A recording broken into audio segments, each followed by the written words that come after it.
Hey Lou, you can pretty much clock out now. Everyone else was grinding till midnight every night, but my boss, he was literally begging me not to work late. First time I stayed late, old Lee at the desk next to mine had a heart attack and died. Second time, Lou, the guy who onboarded me, fell down a flight of stairs. Third time, the janitor got electrocuted in the break room. After that, the whole company knew. Every time I worked overtime, somebody died. Nobody wanted to be on the same floor as me. They moved my desk into a private room. Management even held a meeting just to announce that Lou Beimu's hours were off limits. Do not disturb. So I just coasted, collected a paycheck for 3 straight years, until this new boss got parachuted in. The second he called my name, the entire conference room went dead silent. Stand up. I stood up. He picked up the top sheet, gave it a shake. 3 years on the job, 0 overtime. He held it up for the whole room to see. 3 years, over 1,000 work days, 0 overtime. Can anyone here tell me how that's even possible? He stepped off the stage and walked straight up to me. Over 100 people in this company, and you're the only one who doesn't have to stay late? What, you got an extra hand?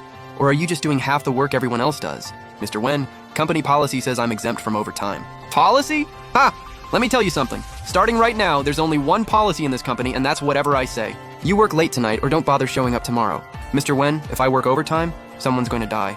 The room went silent for a second.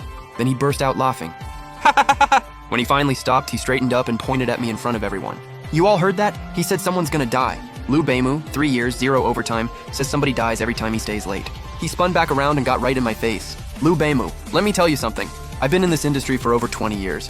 I've seen every kind of clown, every kind of con. Nothing surprises me. You can say whatever you want. You're working late tonight. End of story.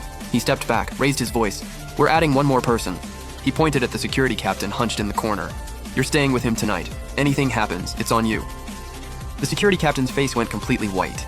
Mr. Wen, please don't make him stay. I don't want to drag anyone into this. He paused for a second, then laughed even harder. Ha ha ha. Drag someone in? Who do you think you are? Some kind of Grim Reaper? He grabbed the security captain by the arm and yanked him over. Tonight, you two are a team. I want to see just how deadly you really are. And if someone actually dies tonight, that's on me. The room went completely silent. Meeting adjourned. 7 o'clock tonight, Lou Beimu and the security captain both on site.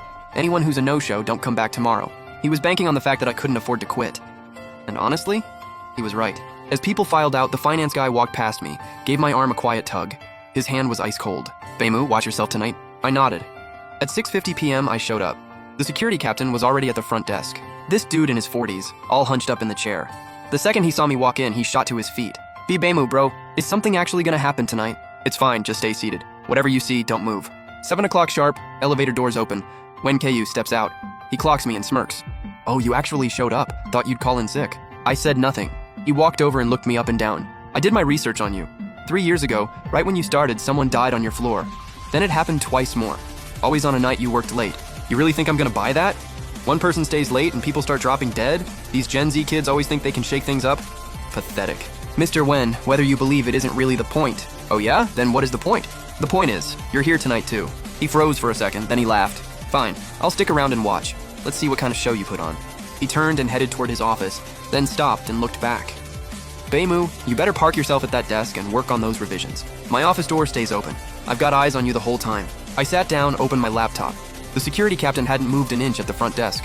The clock ticked on. 7:30. The lights flickered. The security captain looked up at the ceiling and swallowed hard. 8 o'clock. All the lights went out. In the dark, I heard Wen Ku drop a curse word from his office. 5 seconds later, the lights came back on. He appeared in the doorway looking shaken. Electrical issue. Building maintenance says they're on it. I didn't say a word. 8:30. The elevator dinged. Doors slid open. Nobody there. Wen Ku rushed over to check. Probably someone hit the wrong floor, he said, but his voice wasn't steady anymore. 10 o'clock. Revisions done. I packed up my stuff and headed out. I'd barely stepped through the front door when I heard a scream behind me, coming from Wen Ku's office. I ran back in. He was slumped in his chair, white as a sheet, eyes wide open, finger pointed at the window. The window? There's something outside the window. The security captain was frozen in the doorway, both legs shaking. I went over and looked. Nothing outside. I turned back to Wen Ku. He was trembling all over, mouth open, couldn't get a single word out. Mr. Wen, what did you see? He stared at me, eyes going wider and wider. Someone's there! His voice sounded like it was being dragged out of his throat. Someone is watching me. Who? Wen Ku never answered. Even as they loaded him into the ambulance, he was still screaming. There's someone outside the window! The security captain stood beside me, legs shaking so bad he had to lean against the wall just to stay upright. I stood at the entrance and watched the ambulance pull away. On my way out, I glanced back at that window. 3 faint handprints on the glass. I stared for 3 seconds. Then I left. Next morning, the second I walked in, the break room erupted. The finance guy was first, grabbed my hand, palm drenched in sweat. Something happened last night. They took Mr. Wen out on a stretcher. Did someone actually die? No, he's alive. They took him to the hospital. He let out a breath, then immediately dropped his voice. I knew it. I told you someone gets hurt when you work late. Same thing happened 3 years ago. The admin guy pushed his way over, eyes blown wide. You think the ones who died before came back? The break room went dead quiet. Every eye landed on me. I said nothing, just took a sip of my coffee. The tech guy squeezed in. I don't think it's that deep. There's gotta be a pattern, like maybe his energy or something draws stuff in when he's here late. Finance guy lit up. Right. Back home they say some people are just built different. Their energy's too strong. Draws things in. Admin guy shook his head. Nah, that doesn't track. Old Lee died on a night I was working late too. How come nothing happened to me? So maybe it's the floor? The 12th floor has always been off. Liu fell on the 13th floor though, someone cut in. The whole room erupted, theories flying everywhere. Some said I had a weird aura that attracted bad energy. Some said my desk was sitting on a cursed spot. Some said something was buried under the building when it was built, and one guy pulled me aside. Bro, can you actually see things? I just looked at him and said nothing. Every theory was more out there than the last for me, but no one could explain why the victims were always different people, different times, different places. Except for one thing. Every time I worked late, someone ended up dead. They went back and forth all morning and got nowhere. Next day, Wen Ku got discharged. First thing he did was storm into the security room and pull up the footage from that night. Had the security captain sit with him and go through it frame by frame.